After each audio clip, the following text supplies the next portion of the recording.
Hey, there's a bubble. How many loans do you write each month? 15 loans last month. About 15. About 15 to 20. At Mortgage Choice, we settle a home loan every 11 minutes. Do applicants ever get rejected? Look, if they get rejected, I suck at my job. Don't say that. What? Settled 25 home loans. Most of them were his. 30 to 40. 40 or 50 owns in the last month. Yeah. About 60. Yeah. Why are they confessing? They're not confessing. We had more first home buyers in 1 month than we've ever had. They're bragging. That way you only put down like 5%. Choose more with Mortgage Choice. Hey, there's a bubble. How many loans do you write each What do you guys think? We in a bubble? I don't know. I don't know. It's starting to look a little crazy out there. Oh my God. What's up, guys? How we doing tonight? Welcome to American Fire. I'm Ace. I'm your host. Today, we have lots to cover. All kinds of crazy stuff coming out about the wild stuff that happened under the Biden administration continues to be exposed. The great lengths they went to stop Trump. And then got some interesting feedback, interesting deep dives into what the deep state, the Democrats, whatever you want to call them, might be trying to pull off with the government shutdown in order to completely ruin the economy, ruin the stock market, and crush Trump's end of terms in the entire MAGA movement. So we're going to cover that tonight. I'm going to break it all down. No fluff, no guff. With all the I bring everything I got to the table, guys. We'll do our best to get it and crush it on here and talk about what this all means for us. And we'll have some laughs along the way, hopefully. If you're new to the show, welcome. I appreciate having you. I do interact with the chat as much as I possibly can, so please comment, question, but do not troll. We don't abide by the trolls, but we do like respectful people, even if they disagree, and that's all good time. So first, let's get started. Please like and subscribe before we get going on here. If you really enjoy my content, you can join as a member. Get in the description below. Click that link to Patreon. It'll give you a free month. That'll give you access to member lives, which members only tomorrow night, guys. Don't forget members only lives where we cover all kinds of different stuff. It's fun. It's different. It can go anywhere. So you never know what will happen on a member's live. And on top of that, get access to the Discord where we're tracking several stocks, the market in general, and all the politics every day. So it's a great place to be. Join the 200 or so people in there already. It's a wonderful place. Wonderful place. Love it so much. So let me say hey to everybody in here before I get going. Wago Waco, what's up tonight, man? Numero uno again. You are on it, bro. You hit it all the time. Alan Krentz, number 2. Don't go number 2 here, buddy. Don't tell me that. Kivamaki, what's up? Kim Wiley, Kathy in the house. Just Mike, what's up? Scott Volkovich, Boss Peru, what's going on, man? Lyrical's here, finally. Steve Bernard, AZ Tropic over there on Rumble, what's up, brother? Marco Sanchez, his finger looks ready to pop. It does look good right now, doesn't it? Boss Peru, I'll answer that in a minute. Moody Waters, what's going on? US1, roll tide. Did I get a haircut? Nah, man. Hair's the same. But it's getting chillier here. So it's beanie time, baby. I love beanie time. Beanie time is one of my favorite times of the year. You tell me? I love it. I'm taking too much money now. I got a new 49er hat. Yeah, that's what. No, this was a birthday present, brother, when I turned 42 last month. So Boss Peru asks, why does BAM have to go silent? He's referring to BAM Investor, one of my friends, great guy, awesome man, and tracking the stock market over there on X. He goes silent when he wants to really, really go deep into his work. And right now he's tracking some wild stuff coming in the stock markets. That's what his model's showing, that it's extremely, extremely bearish, like 2008 levels bearish. So he's paying great attention to that, tracking as much as he can. And so that's why he goes dark. He just wants to get a little more lost in his work during this week so he can help out the people who are following him. with better information. So that's usually why it goes dark. What's up, Lucid? Good to see you. Okay. Well, guys, let's jump right into it. But the first thing I wanted to cover tonight is just before we get into all the other stuff. Alan, you making fun of me for being cold in North Carolina? Listen, I was raised in California in the mountains, so we got snow. But raised in California, spent 9 years in Texas, and now I'm at the end of my third overall year in North Carolina. I've never lived in cold states. I just haven't. I've gotten snow. But yeah, once it gets in the 40s, man, I'm not like freezing. I'm not a wuss. And in Texas, they start wearing long johns when it gets in the 60s. Okay. I'm still wearing shorts. All right. The Texans they're a different breed down there because it is hot. They don't know what cold is. But it's, it got in the 40s today and it was wet and that humidity, it gets into your bones. So yeah, I like to wear out the beanies. I know it's not Iowa, but listen, you do you over in Iowa. I'm good. I'm good. All right. The first thing I wanted to share tonight, before I get into the main part of my show, is I wanted to just address, because last night I did a show with a lot of it on the Candace Owens bombshells on Charlie Kirk, what she said as she came back. And today somebody did a little more looking into it, and they found that the text messages Candace Owens shared last night between her and Charlie that made it sound like they were the closest, friends ever. And Charlie was kind of like saying how amazing she is and, she's going to take over the movement, all this stuff. Those were 6-7 years ago. So he did say she shared the most recent was February of 2024 about Catholicism. So I'll say this. The Candace Owens story continues to be very interesting. I do continue to see, it seems like I continue to find some holes in her stories. And, when she brings receipts, I will applaud her. And when there's weird stuff like this, we'll call her out. This is the kind of stuff she's doing about all the Charlie Kirk stuff, is she's finding every little thing to criticize, to cause doubts. And so I figure I extend her the same courtesy.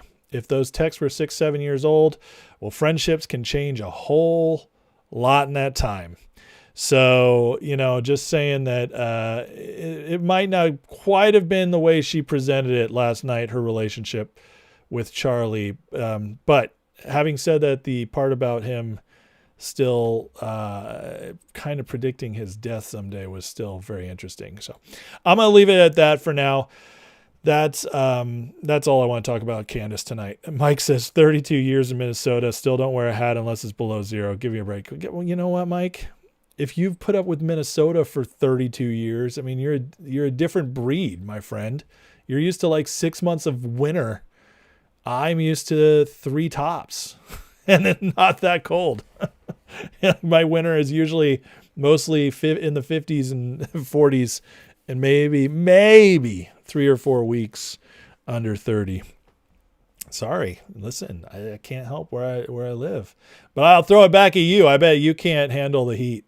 So there you go. We can go both ways on that. All right.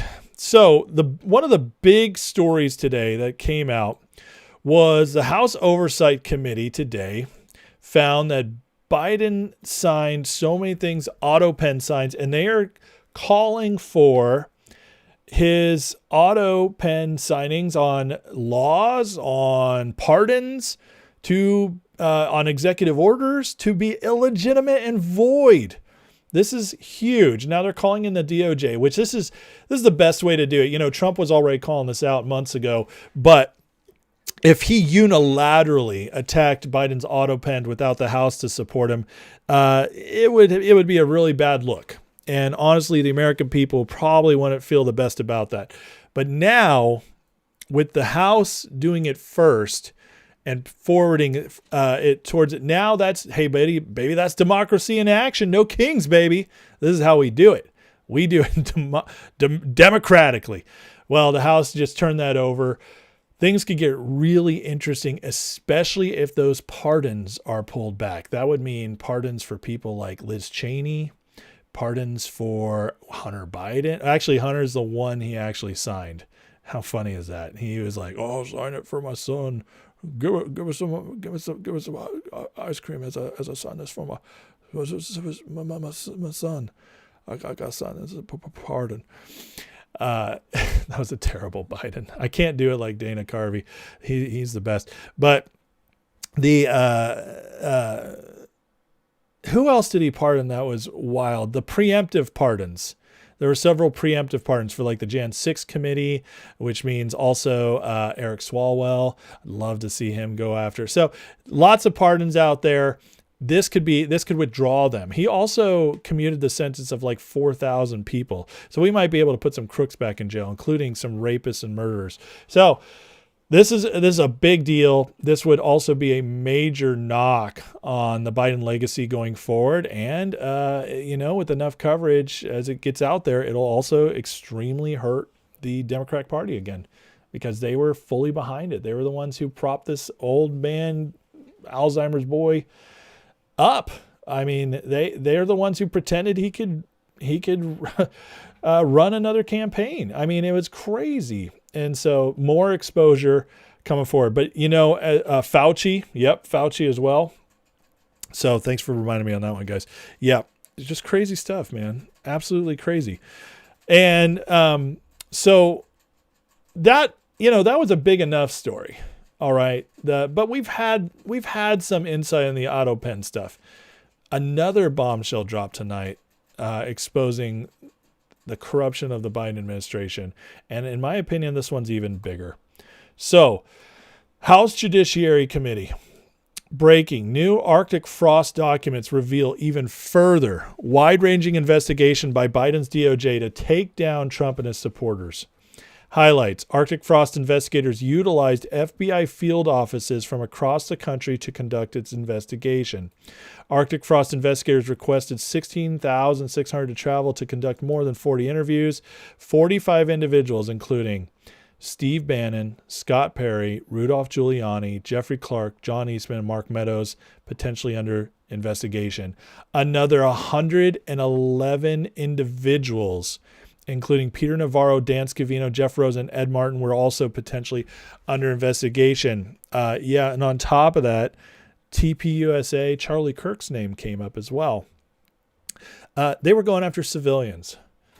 This is, I mean, we already knew the Biden administration was behind a lot of the lawfare against Trump, even though they were pretending it wasn't.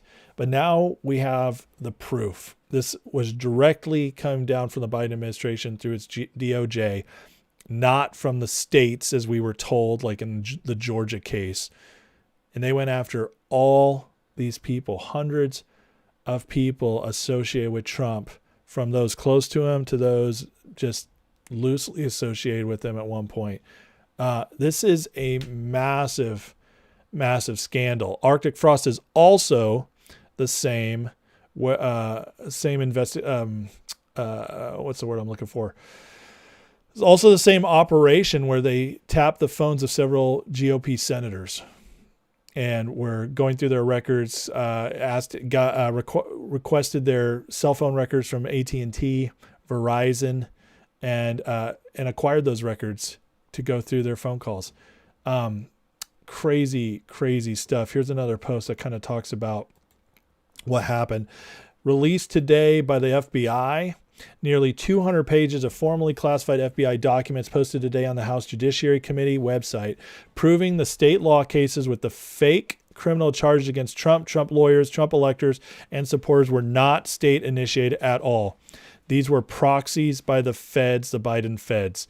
The FBI, with the blessing of the Biden DOJ and no doubt the Biden White House, initiated and conducted the entire investigation of hundreds and hundreds of RNC, Trump campaign employees, consultants, lawyers, supporters, all for the purpose of destroying the MAGA movement by persecuting not only the president, but anyone in his orbit. Look through the documents yourself, see the evidence. The puppet Democrat AGs in Arizona, Wisconsin, and Michigan not to mention Fannie Wells from Georgia. They were just puppets of the Biden National Democrats who pulled the strings for the indictments on fake charges against Trump and Trump electors, lawyers, supporters. When American history, we've seen this massive all-government investigation of normal citizens who committed no crime. Time to realize these so-called state criminal proceedings were a mere proxy for Biden White House, DNC, DOJ, FBI, who concocted a plan to make sure Trump never again could run for president and cripple the entire MAGA movement. Hundreds and hundreds of victims of this massive conspiracy. So crazy stuff. But she tags Benny Johnson, Just the News, Mike Lee, Speaker Johnson, DC Drano, Jack Posobiec, Dan Scavino, Molly Hemingway. Anyways, lots of people on here. And those aren't the ones necessarily who are gone after.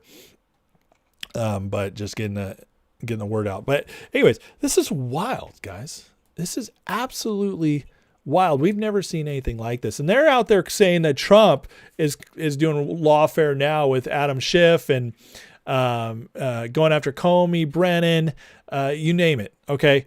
He's conducting lawfare. But the truth keeps coming out that they have the deep state, the Democrats, even Rhino Republicans have been going after Trump in one corrupt plot after another. Going back to Russia, Obama signing off on the ICA, which never should have seen the light of day, which they had no evidence for. They pushed it out there anyways to destroy him. That it slowed down his entire first term, ended up in 2 impeachments over time. They just, every single opportunity they gone after him. On his own as a civilian, in between. I mean, they launched this corrupt investigation after him, also targeting his followers, his friends, his lawyers. It's the wildest thing. We've never, ever seen anything like this. Nothing like this has happened in American history before. It is shocking. It is scary. We were so close to the edge. If anybody, I mean, it's one thing to see him get shot and survive. Okay. That is a miracle. But guys, the greater miracle, because that's just God helping him turn his head at the right instance. The greater miracle, honestly, in a way, is the fact that he was able to survive this non-stop full weight of a government, of a deep state, the greatest intelligence agencies in the world, the greatest, most politically powerful government in the world, bearing its full weight upon one man and his friends, basically, his acquaintances, his allies, putting the full weight upon them in every single aspect, whether it's trying to besmirch his character, slander him, call him treasonous, label him a felon, label him a sex offender, whatever it was, they threw everything at him and he survived it all. And I'm sorry, no man on earth could have gone through this without some divine help behind him. And that also includes the failed assassination attempts. I'm sorry, like the more that comes out, the more we realize Trump has survived the unsurvivable. And I played my video last night, and I offered up my criticisms of Candace Owen, while also I think being very fair about how I think she's absolutely brilliant, and I think she could be such a benefit when she's doing the right stuff and actually providing good information and on the right track with things. But I offer criticism, and you know what? I got destroyed today in the comments section on my video. I just did. People on YouTube were not happy I went after Candace. All these black-pilled people, just like everything's a conspiracy. Everything has to be Trump is the real failure. Candace is just calling out what it is. We shouldn't trust him. He's failed us. America First is failing. My God, guys, do you understand what he's been up against and what he's accomplished despite that? It is more incredible by the day. There is no denying it. The man has gotten more done for our country moving forward, breaking this stuff up than anyone in modern history, while at the same time surviving the greatest onslaught one single man has gone through in, I don't even know when. At least one of the greatest attacks somebody's ever gone through in American history over a prolonged course of a decade, over and over and over again, and survived it all. What have we always grown up seeing? Like, if the government comes after you, you're screwed. All of us know that. If the IRS comes after you, you're screwed. If the FBI goes after you, you're screwed. Everybody knows that. You cannot escape once the government comes after you. They are the all-powerful. And yet somehow Trump did. He has overcome it over and over and over again. And so, yeah, I can excuse when, even though he's doing way more than any president's ever done, his first year in this second term, he has accomplished more in 1 year than any president in my life's accomplished in a full 4-year term. And people are still pissed off at him. I'm like, are you serious? Do you not know how politics work? Do you not understand history? It is wild to me. It is wild to me. I don't understand how people think everything else should have already been accomplished. These things take time. Do I believe he's still going to get there? Abso-freaking-lutely, I do. But it takes time. And he might not do every little thing you want on your box, your checkoff box. He might not accomplish every little thing. He is one man with an administration, of course, people helping him, but he's got 4 years. It might take longer. Some of the stuff you want to happen might not happen until J.D. Vance's term, which he will get if Trump does this well. And I think he's doing quite well right now, especially as the Democrats continue to falter. And on top of that, the Democrats are still, the deep state is still throwing everything at him. And it's driving them crazy. It's driving them crazy. It's driving them so crazy, in fact. Here's Rich Barris, who just conducted a study running his polling firm. He does big data poll on political violence in America. Listen to his clip here on Bannon. But are you saying the more it becomes evident to them that they can't win elections, fairly, that they're increasingly getting violent, and that they believe that violence is actually a way to either even the playing field or to get retribution and or to potentially win? I do think that they're starting to look at violence as a remedy, because the more they lose, the more fear they say they have. Because did you hear that? Important what he just said. The more they lose, the more fear they have. They are losing, and they are getting more and more desperate because everything they throw at him, it's not stopping him.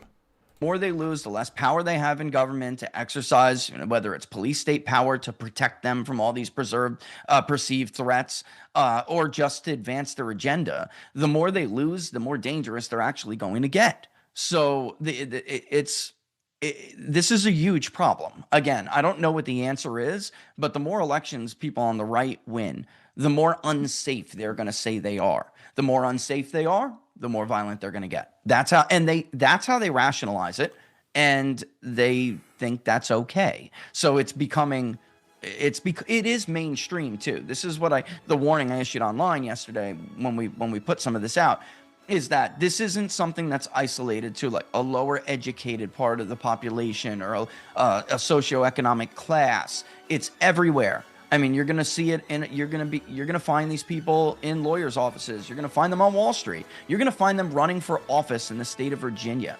They think it's okay. And this is something that grows up right underneath our noses, Steve.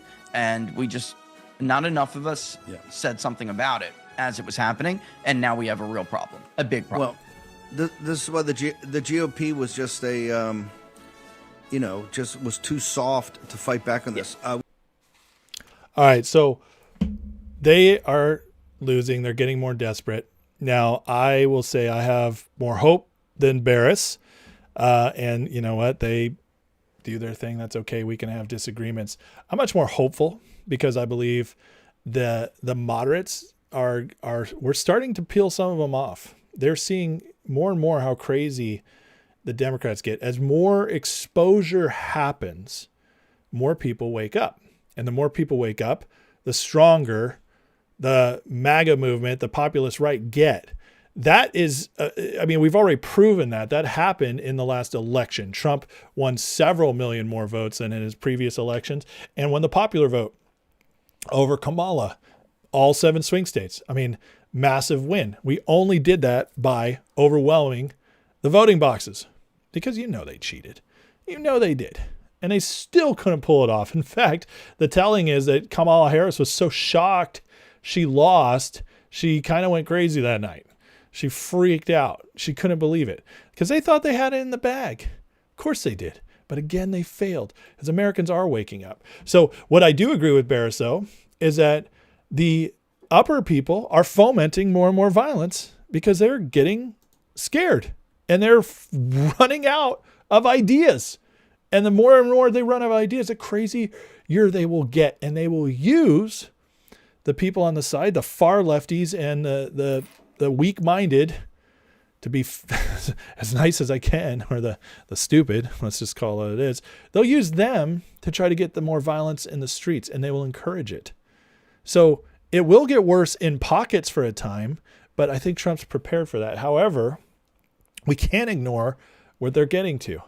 But again, this is just another round of it, because imagine how frustrated they are. They had power for so long. And I don't just mean the Democrats. I mean the deep state in general. It was kind of like toss the baton back and forth. It was,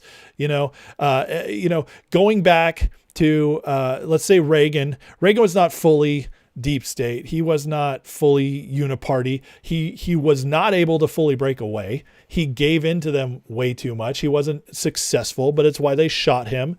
But he had some successes, and I don't think he was fully owned by them. But in comes George Bush 1, former CIA director George Bush 1, full on deep state, telling us all about how there needs to be a one world government. Yes, those words came out of his mouth. In fact, the exact words he used were New World Order. Huge deep stater. He comes in, Republican, starts us back on that trend of getting their fingers deeper and deeper into the government, their control. Clinton comes in, and Clinton is a moderate Democrat, but he's full on deep stater too. And nobody's shocked by that. He continues to get the holds into it, gets us the free trade agreements to start destroying the middle class. Now, Newt Gingrich got in, very powerful Speaker of the House, was able to slow down the agenda a little bit, but still it continued. George Bush Jr. comes in. Oh, he gets a massive deep state victory with when 9/11 occurs and they pass the Patriot Act, so now they can surveil their own citizens. It grows and grows and grows, and then Obama was the worst of all.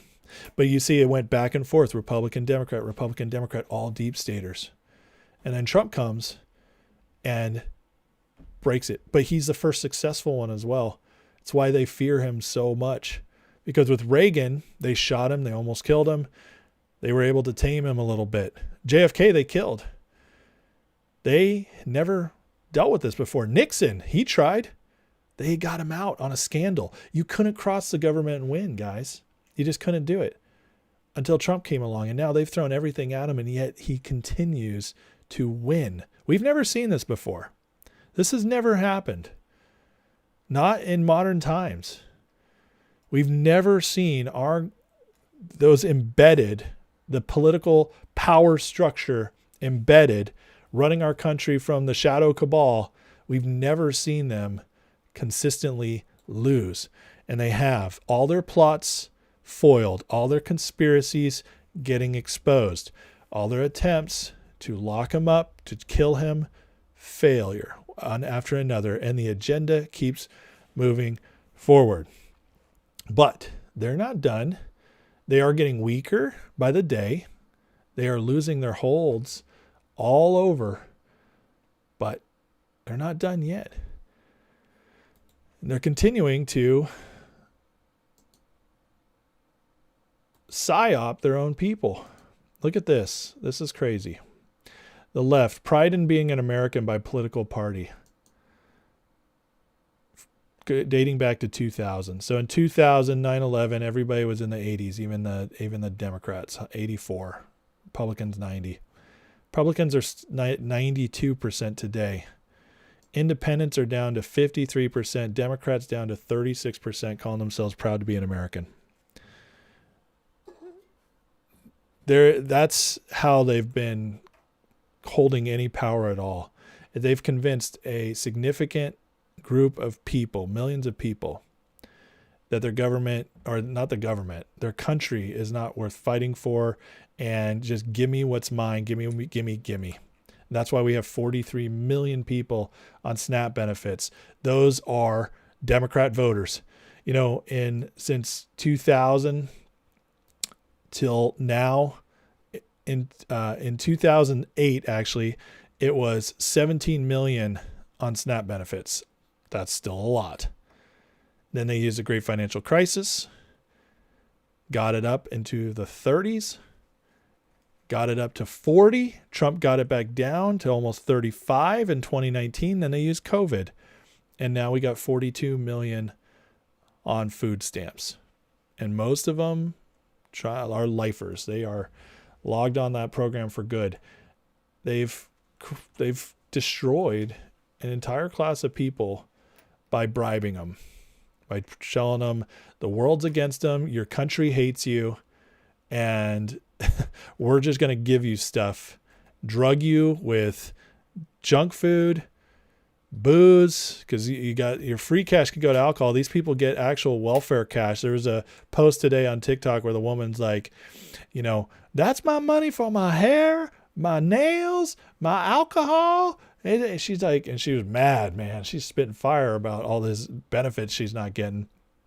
That's how they drug you. That's how they buy you up. So all these people have been bought, but it's still a minority, and it's a minority that's going to get less, because I believe with the SNAP benefit thing, it's an opportunity to expose them. And if they're able to keep the shutdown going, which we're going to get to that in a minute, why I think it will continue, because I think the Democrats are trying to do something with it as well. But I think the Republicans and Trump are fine with this, and they're also fine. You notice how they're not trying. They got the military paid. They're not even trying to get the SNAP benefits extended. And the reason why is a lot of those SNAP benefits, in fact, one report is saying the majority of those SNAP benefits are going to immigrants, and a lot of them illegal. 59% I saw of illegal immigrant households get SNAP benefits. You kick them off. Part of it is exposing it. You start weeding off the immigrants. You start forcing people to actually go work for themselves, find other ways to get food. You start helping build communities again. There's a lot of good that can come out of this. And then when they come back, they're entering into the new standards that the One Big Beautiful Bill passed, the new welfare reform that was passed, that I talked about last night. So good things can come out of this, and that's why the Republicans are totally fine with it. But the Democrats have their plan too. And I think, well, we're about to see some wild stuff in the economy as this shutdown keeps going. Speaking of Bam, who I mentioned earlier, who went dark, although he couldn't stay off, he had to post, which I'm glad he did. He says the current October top in the Dow Jones Industrial Averages is almost identical per my work to the August 1937 high prior to the 50% plunge over the next 8 months. History rhymes, but players change. Here's a look at what's going on globally during that period. August 37 to April 38, Second Sino-Japanese War intensified. August 37, Battle of Shanghai, major escalation, conflict between Japan and China, which, you know what's interesting? Trump was just in Japan signing a rare earth deal with them, while also been tough with China lately. That it is interesting. Both those are involved. Japanese forces occupied Beijing. Can you imagine a time when Japan was stronger than China? That's wild that was less than 100 years ago. Anyways, lots of crazy stuff going on worldwide. In Europe, Hitler became commander-in-chief of the German armed forces, the Wehrmacht, I should say. German war minister in February 38. In March 38, Germany annexed Austria on the Anschluss. That's my people, the Austrians. The international community with Britain and France. You see how like all this stuff was going on globally, just like it is today. And then you bring in Neville Chamberlain, crazy stuff. Now, Bam's not calling for war, but what he's saying is, and he's not calling that World War III will happen, although he's, I think all of us are watching carefully because, they want that. And if we didn't have Trump, I fear that we would be getting there if Kamala Harris had gotten in. But here's the thing. I don't think we have a lot going on internationally. I don't think it's going to escalate like World War II stuff, but it doesn't mean it can't affect the markets, especially with what's going on in China. And on top of that, we have headlines like this. Private credit winter is coming. Lenders quietly rewrite their collateral rules, suggesting a crisis waiting to happen. This was published yesterday. Lenders are rewriting their collateral rules. That only happens when things are getting scary. And then I saw this post today, and this is going to be long, but we're going to go through it because I want to address a lot that's in this. Now, Finance Lot shared the thread. I like a lot of Finance Lot's work on the markets. But I agree with him in this thread. There's a part where he says that they won't cut. I do agree. I think we're getting a cut tomorrow, 25 basis points. And he believes we're entering deflationary crisis. But here's the thread I want to share with you guys. And I'm going to go through this point by point because I think there's some really good stuff in here. And I think this guy's onto something, but I also have some disagreements, which I think are important. But I do think he's very much onto something with what what I would say deep state cabal Democratic Party is trying to pull off. He says, main event takes place. This will start happening tomorrow. Main event Monday. Remember last night I shared a guy called into Alex Jones and was predicting stock market crash on Monday. A lot of people are believing that the first happening here on Saturday, many paychecks will be missed, and now these federal employees will be out of paychecks for over a month. And now the SNAP programs, $9 billion that would be injected into the economy, is not going to go out. This is going to cause issues. We're already having liquidity issues. We're already seeing what's going on with the lenders.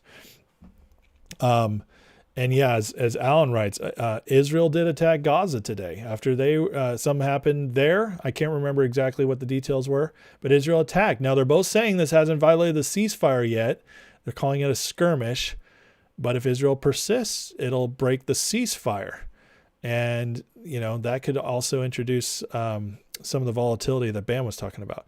But he says, I want to explain what I believe the Federal Reserve is going to do as a means of trying to fix the crisis and how it's going to lead to the end of the U.S. dollar, bring about sovereign debt and currency crisis. Now, I don't believe this is going to happen, but I do believe they want it to happen.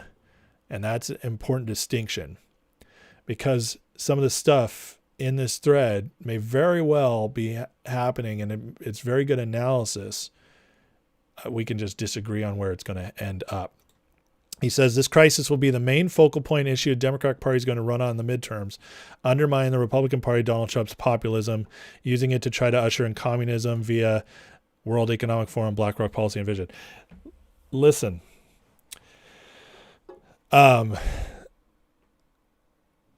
this is important. I have been telling you guys that I believe Trump is okay with using the shutdown as the cover for a crash he knows has to happen. I still believe that. What's interesting is now I've been sharing that many people have agreed with me. They've started to pick up on that as well. And we've been seeing it more and more, haven't we? I've been showing you guys as people have been jumping on my theory, not because they heard it from me, but they've been coming into their own. I'm like, okay, maybe we're all onto something. This is interesting because this is the first time I've heard it reversed. And it makes sense. It makes sense because the Democrats are dug in. They have no reason to be dug in. They have nothing to win from this. They're not going to get the Republicans to deal with them. Trump doesn't care. He's not showing any reason to give in. He's not showing any nervousness. The Democrats are the one losing people. Their federal workers union has turned on them, asking for them to pass the shutdown. Please vote for it to end. That's their union. It's turning on them, and they're still acting like it's nothing. Why? Well, the far left doesn't want them to give in to Trump because, they have TDS, but also it would make sense that their globalist banker masters also don't want them to give in. And so they might be trying to use it as well for the same reason Trump is. But I don't think they know that Trump, in my opinion, is okay with it happening for all the reasons we've discussed. But we'll talk about that more in a minute. So he writes, there are many parallels to the lead up of famous Black Monday stock market crash of 87 to today's stock market and economy. I can't go through all of this, but he talks about the tariff agenda. He believes Lutnick and Scott Bessent are Soros stooges. I totally disagree with that. Lutnick has been a longtime friend of Trump's for decades. There's no evidence whatsoever that Lutnick is attached to Soros. Bessent did work for Soros, but I believe he's one of those that got close to the sun, didn't like how it felt, and came to expose it and destroy it, just like Tulsi Gabbard, who worked, was part of the World Economic Forum's Young Leaders, whatever. And now she is one of the best we have on our side. So just because association does not mean guilt. All right. It does not. I was talking to somebody about this the other day. They were very worried about Bessent and somebody else and even some of Trump's contacts in the past. And I told him, I said, listen, Trump, when you're that famous, you meet everybody. Okay. That's number one. So that doesn't mean there's guilt by association that in that aspect. Okay. Sometimes you just meet everybody. The other factor though, is some people cannot get past the fact that somebody met somebody at one point and they just think that stains on them forever. I'm a Bible believing Christian. I love Jesus. And I believe I'm devout. I believe it's all true. In the Bible, God is not a guilt by association person at all. And my favorite example of this is that the Israelites were enslaved for 430 years by the Egyptians. Enslaved. Like it doesn't get much worse than that. It's as oppressed as you can get, pretty much. Guess who was their savior? Moses. Well, who was Moses closely associated with?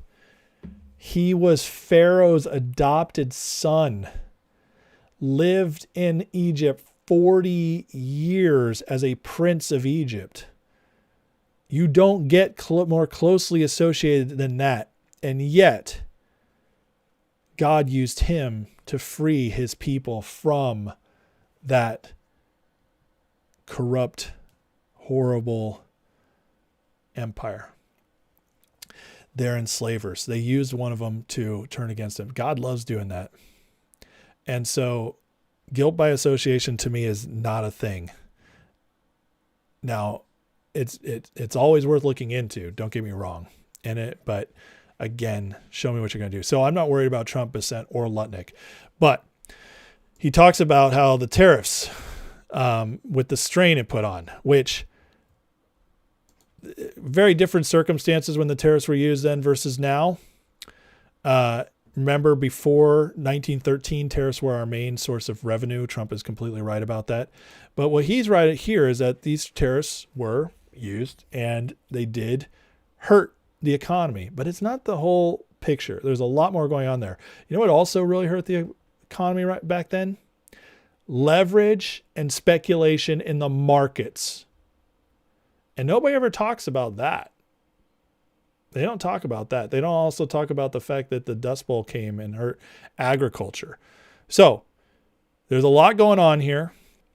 But the point is that I'm trying to make is that the tariffs will be used as a cover to try, if stuff tank, they were going to try to blame it on the tariffs. Here's the next part. Biggest indicator something is blow up in the financial world is the price of gold. Gold is and has been the money since the dawn of time, and as a safe haven asset used to protect governments in the event of massive dollar depreciation. See the dollar depreciation in the form of our official CPI still above 3%, bond yields elevated, dollar index being down 10% year to date. Prior to every major crisis, rising gold price first indicator something's looming on the horizon.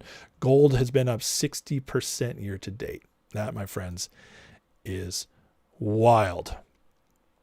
Massive overvaluations of stocks, 1987. And then we get this little interesting tidbit here.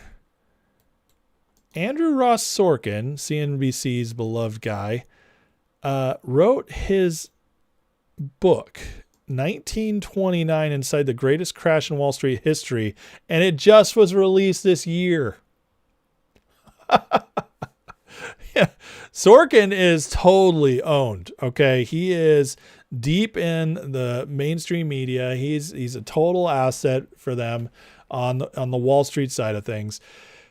And how crazy it is that he writes a book about the greatest stock market crash, and it comes out this month with all this stuff set up, looking extremely bearish. A lot of people seeing many signs, the government shutdown. All this could lead to a crash. Again, can't predict a crash. Can't say it'll happen. There's a lot pointing to we need to be worried. But Sorkin, as he says right here, deep state CIA asset, grins and smirks with glee during his interview. He's all over the place making these interviews, okay? Why does it resemble 87? 87, there's also a New York Times bestselling book titled The Great Depression of 1990 by Ravi Bhatia.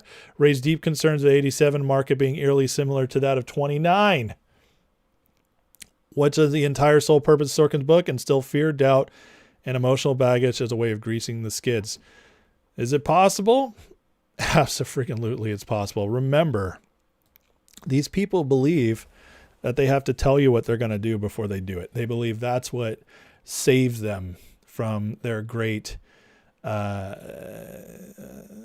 consequences of what they do to people.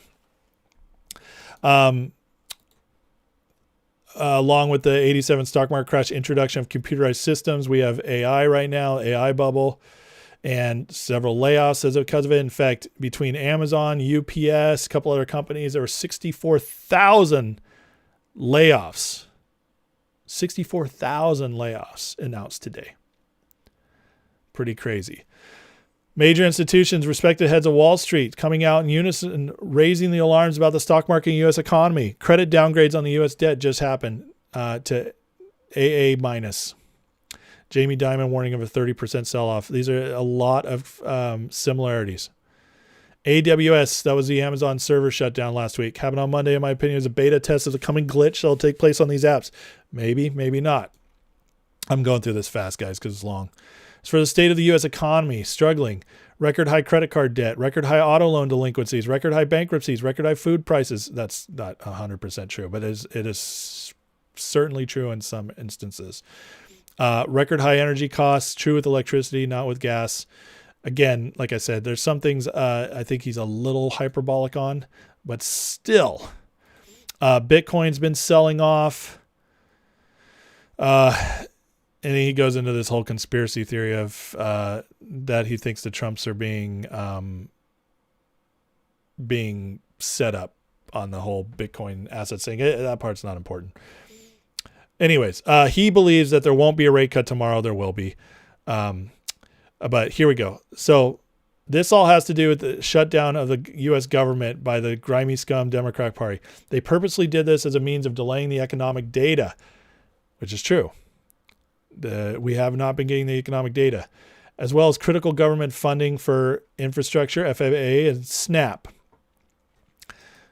Critical aspect of understanding this economic terrorism is what effect it has on banks, especially struggling regional banks, whom rely on direct deposits not coming in.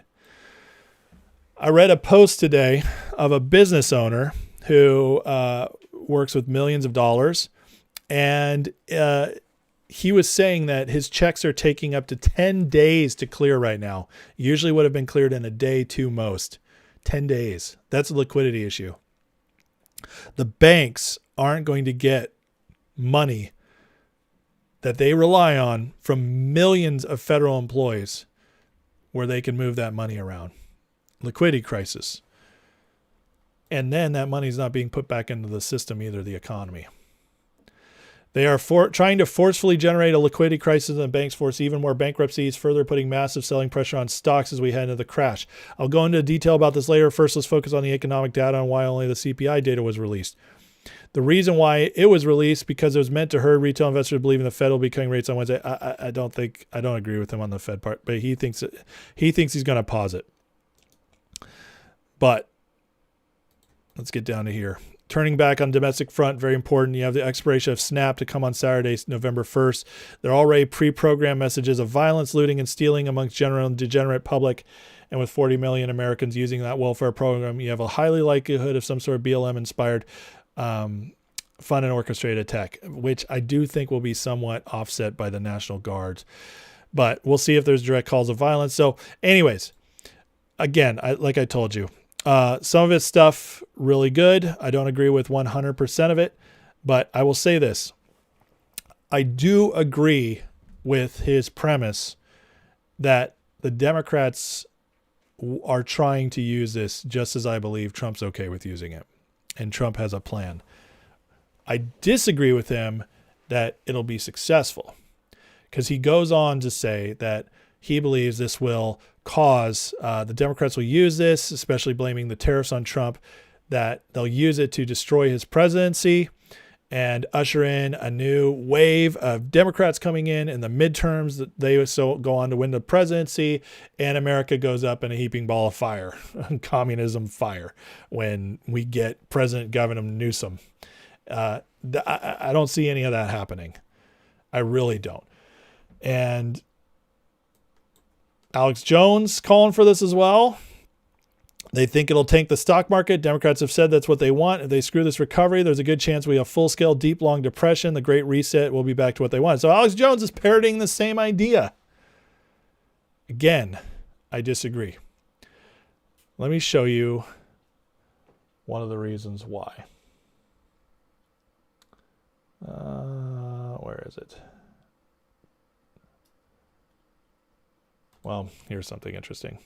Ongoing U.S. shutdown, 27 days. U.S. shutdown duration odds, prediction market, 45 days.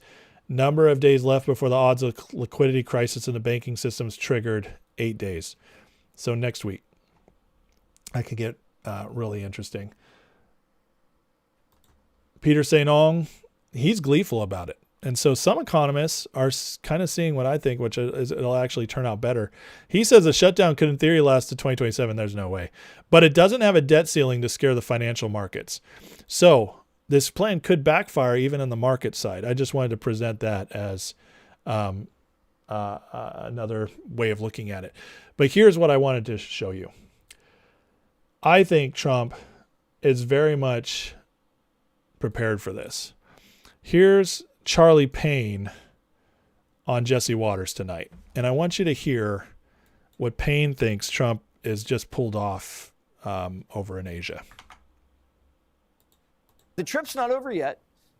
Grade Trump's trip so far, still have China on Thursday, A through F. Triple A master. It's just been such a masterful deal leading into the meeting with Xi. I mean, think about this, Jesse. Rare earth stocks in America are down. You know why? Because China blinked. They're relenting. Why? Because President Trump triangulated. He went to Southeast Asia and he cut deals all along the way. Mineral deals, processing deals. Oh, and the money from Japan. He's bringing back a gold golf ball and $500 billion. We're going to build nuclear power plants with that. We're going to build auto plants with that. This is mind-boggling. In the meantime, the Dems are going to let people starve. We're going to let 40 million people get off food stamps. For what? This is another crazy self-inflicted wound. President Trump is putting on a... Did you see that picture of him and Takachi walking down the staircase together, arm in arm? Mm-hmm. The respect that he's getting around the world, what he's pulling off around the world, and again, in China's backyard on the eve of this critical meeting. Yeah, so it is in China's backyard, and Trump's coming in with all of this political capital that he's gathered up in Europe and in the Arab states and now in Asia, and he's coming into Xi, throwing it down and say, sign. Let's just sign it. You think he's going to sign it? Yeah. I think so. Listen, China did all the things in the last couple of weeks, all of the saber rattling, all of the things for their own public consumption. Of course, they don't have a media that hates their leader, right? I don't know legally you can over there, but You're right. In the meantime, all you hear is negative stuff about Trump in the media. All you hear about negative stuff. And by the way, it's the regular media and the financial media. And think about this. You referenced the stock market. Today, up another record driven by AI. After the close, NVIDIA is partnering with the Department of Energy. We're going to build supercomputer plants. It's just every single day. You're taking the bull by the horns because here's the real deal. We are in a modern day, the same thing as the nuclear arms race. This is a modern day nuclear arms race. We must win at AI. We must win at data centers. We let it go. Biden shut down fossil fuels. Democrats shut down power plants. They closed nuclear power plants. They dragged their feet. They put us in an awkward position while they slumbered over 3 years. They went to war with tech companies. They went to war with them. NVIDIA's cutting deals with the White House. AMD's cutting deals with the White House. It's nonstop. Quantum computing, we brought it 10 years it was going to be 10 years in the future. We're bringing it into the present. It's mind-boggling stuff. It's all being driven by the White House. It's reflected in the stock market. And I think we'll see a major deal with Xi and Trump. Okay, so I'm not as bullish as him that the deal will go through. But the point I wanted to share with you that Charles Payne is saying, by the way, if you don't know who Charles Payne is, he's great. He's Fox News, Fox Business, but that's great. I love his stuff on the economy and markets. He's really good stuff. But what Trump just did, these deals he's sending, see right here. This is what he said. China blinked after Trump's masterclass in Japan. China blinked. They're relenting because President Trump triangulated. He went to Southeast Asia and cut deals all on the way. Now he's bringing back a gold golf ball and $500 billion. He got all these investments, but also the deals with the minerals and everything that he just signed. He triangulated. He cut off China and he went to their backyard. So Trump, again, and this is what I think that guy was missing, is Trump is setting up our Main Street economy, our manufacturing economy, the economy of the people to survive and thrive and bounce out of whatever they want to do to his markets and economy on his watch. And I believe it's going to work, and I believe he's going to thwart them again. What did I open the show showing you guys?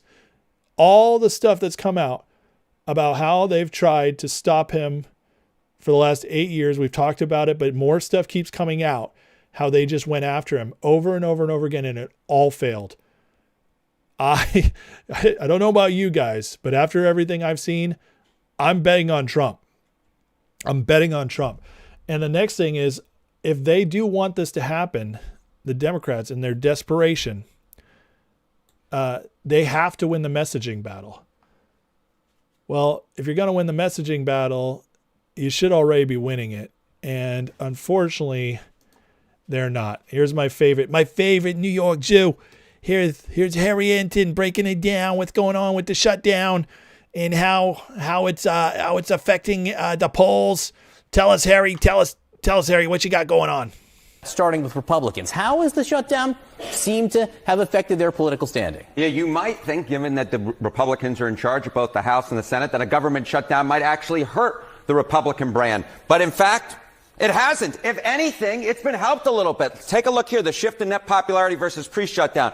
When we're looking at the Republican Party overall, that brand actually up 2 points. That's within the margin of error, but clearly it hasn't dropped. Come over to this side of the screen. Look at the net approval ratings for Republicans in Congress. It's actually up 5 points since pre-shutdown. So what we're seeing here is the Republican brand in Congress has actually improved somewhat compared to where we were pre-shutdown, despite the fact that Republicans control. And that's the math that John Thune and Mike Johnson are looking at is, well, hey, why should we give, an electorally speaking, when our brand has actually improved a little bit? Now, we say their position is getting better. With whom? Yeah, okay, with whom? So I think it's two groups that it's so important to keep an eye on. All right, change in the Republican Congress's net approval rating versus pre-shutdown. It's rallying the base for sure. Okay, so, I mean, these numbers are wild. All right. The base is up 12 points. So he's solidifying the base, which means, again, Trump's just unstoppable on the Republican side. All right. He's even bringing up Congress's numbers now. I showed you guys the other night how Trump's numbers are up. But independence is the big one.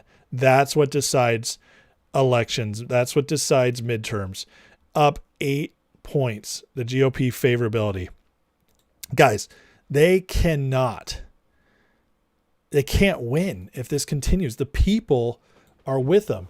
And so, yeah, the stock market may crash. I don't know. It sure doesn't look good. You know, I got other people, like there's people in our Discord who are still very bullish. So, you know, maybe they'll be right. I don't know. But I can tell you that it sure looks as if both sides are ready for whatever is coming. And if the Democrats really want to play this game, they are losing badly. And again, I just think it's another thing that's going to fail epically on them. And so I go back to the fact, and in some ways, it almost makes me more excited because I feel like they're at the point where in desperation, they're making stupid moves. The globalists, the cabal, the Democrats, all of them together. I believe they're making stupid moves in their desperation, and that means they're making mistakes. But they have to because they have no other choice. It's either we do something or we're just going to keep losing, and then the things we can try and do are going to become less and less and less. So as long as they still have something, they're taking shots. They're going to take every shot they can. No pun intended. They're going to take every shot they can at Trump and at this movement because they know America's slipping out of their grip.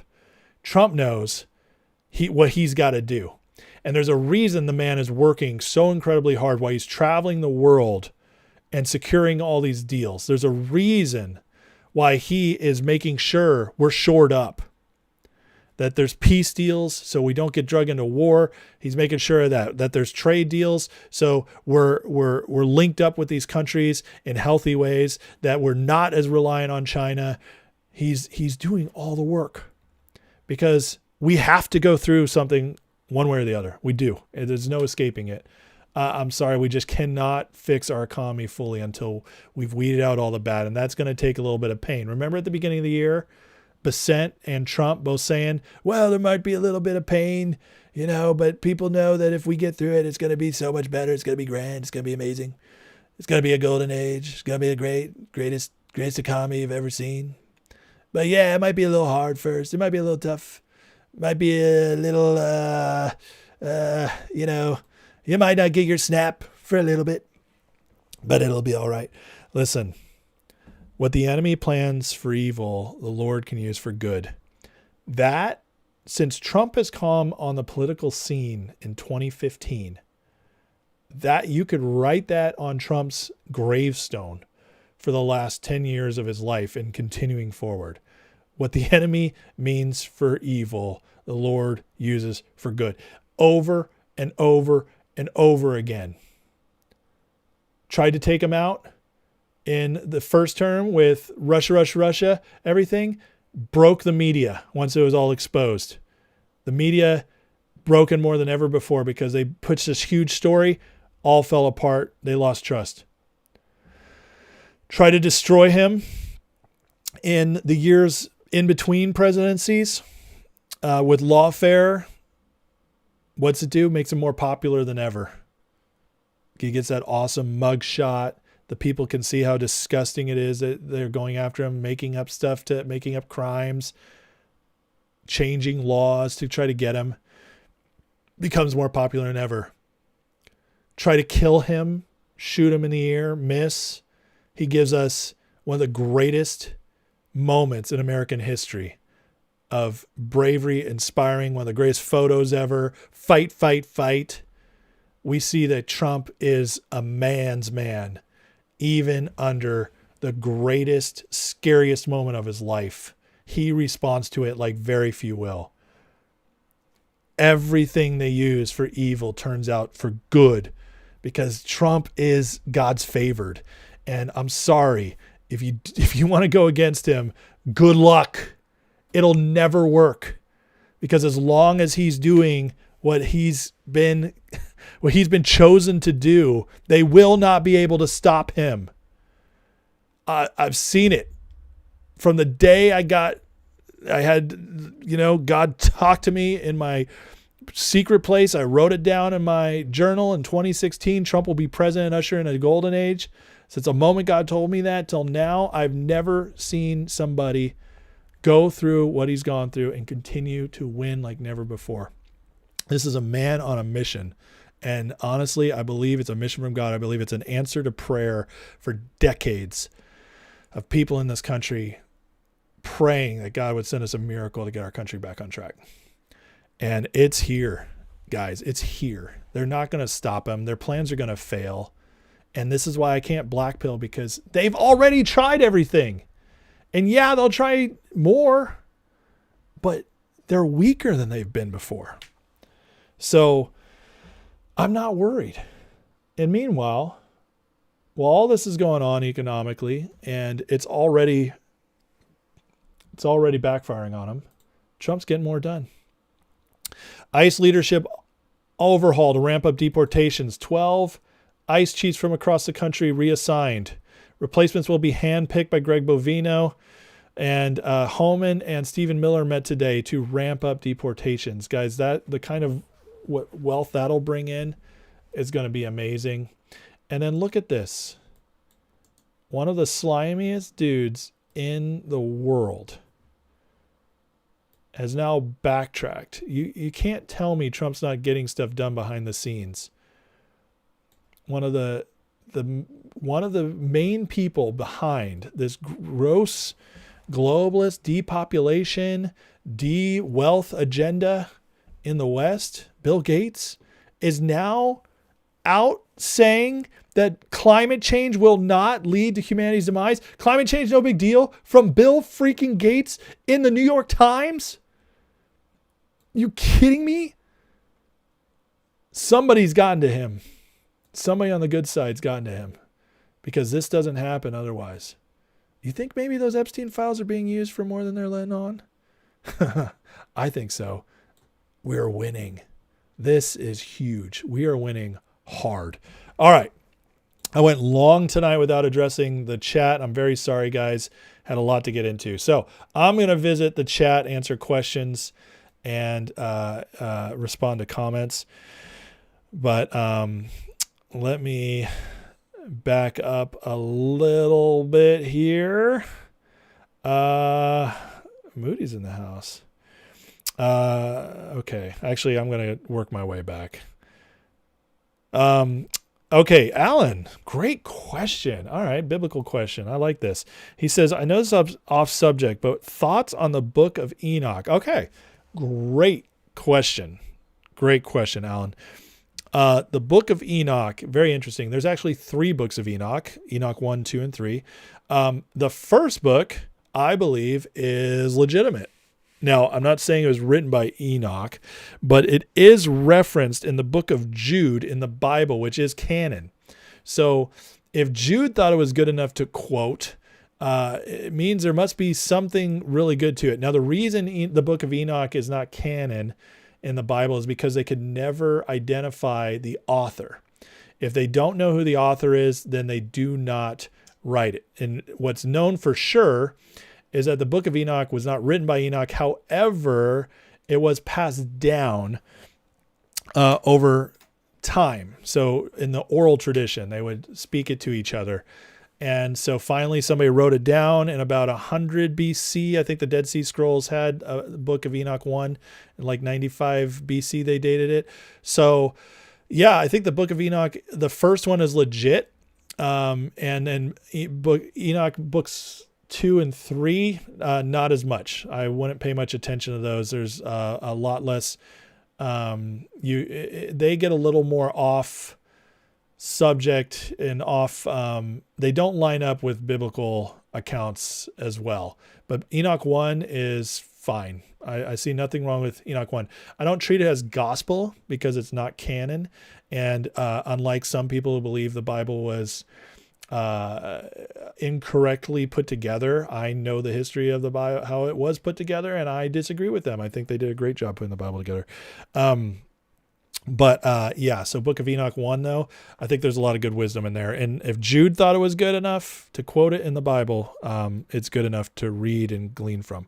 So it was a great question, kind of out of nowhere, but yeah, please like and subscribe. Thank you, Barbara. We haven't said that this whole time, but thank you so much. Thomas Dubois, what's up, brother? Good to see you in the chat, man. Last day of radiation today? Oh, man. Well, God bless you, man. If it's the last day of radiation, that mean you get, did you get the bill of health? I'd love to know where you're at. So, are you officially in remission? That's amazing, bro. That's amazing. God bless you. And I'm so glad, dude. I'm so glad.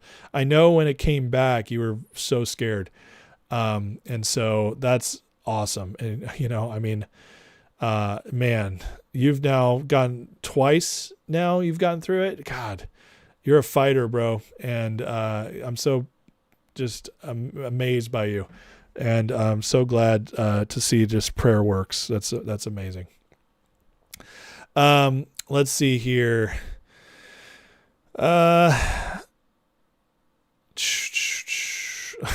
Man, toe cramp. You making fun of my beanie? How dare you? How dare you? One Love says 61 days is transitional time for the shutdown. Yes. Day 61 will be either November 30th or December 1st.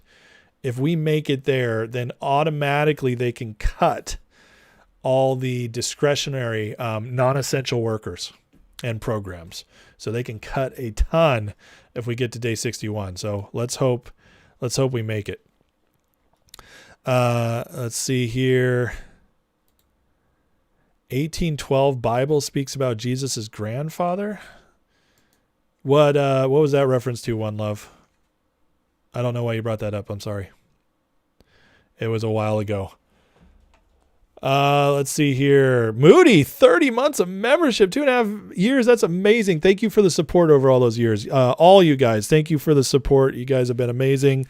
And just appreciate the members who support this channel. Yeah, you guys are so awesome. Moody, 30 months, man. That's awesome. You're old school here. I love it. That's so cool. So many of you guys. Let's see here. Oh man, no bill of health yet, Thomas. I'm sorry. It's in your bone marrow. Oh, okay. Oh man. All right. Well, we'll be keeping up with you, and be sure to keep us posted on whatever happens. Enoch was before the flood. Yeah. So if you want to date Enoch, again, we can't date the book because the book was not actually written by Enoch. It was passed down by oral tradition until somebody finally wrote it down.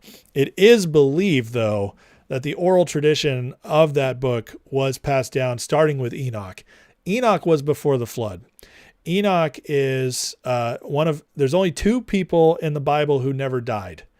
Okay. Jesus died, but it was raised. There's 2 people in the Bible who never died. Enoch and Elijah.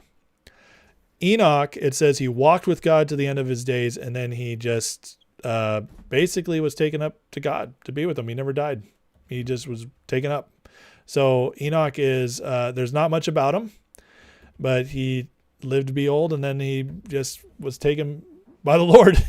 It's a crazy story, but he lived in the time of the Nephilim and what some call the Watchers. So his book's very interesting. It's full of angels and talks with them and warnings of what's going on. Basically, gives some insight on what led to the flood. There's some interesting prophetic talk in that book. So it's a very interesting read for sure. And yes, it happened before the flood. And then Elijah was the one taken away on the chariots of fire. So, yeah, Enoch is fascinating stuff. So, anyways, well, hey guys, surprised I didn't see more questions or anything, and that's okay. If you guys have any last questions or comments, please throw them in the chat right now before I go. But again, guys, thanks for watching. Please like and subscribe. Listen, guys, I mean, look at the headline behind me right now. Bill Gates, of all people, climate change will not lead to humanity's demise. I'm so pumped about the future. I'm so freaking pumped. I think that things are going to just get so much better. We're still in the fight right now. And honestly, we're not in our opponent is getting scared and it will get nastier before it ends. Before they're fully beaten. And that's okay. We're in a great position of strength. What I'm seeing from Trump is that from the election going forward, the deal was, I always knew, we win if we don't stop. If we don't treat the election as the win, but we just go and keep moving and see it through. Well, Trump is working his ass off. Sorry.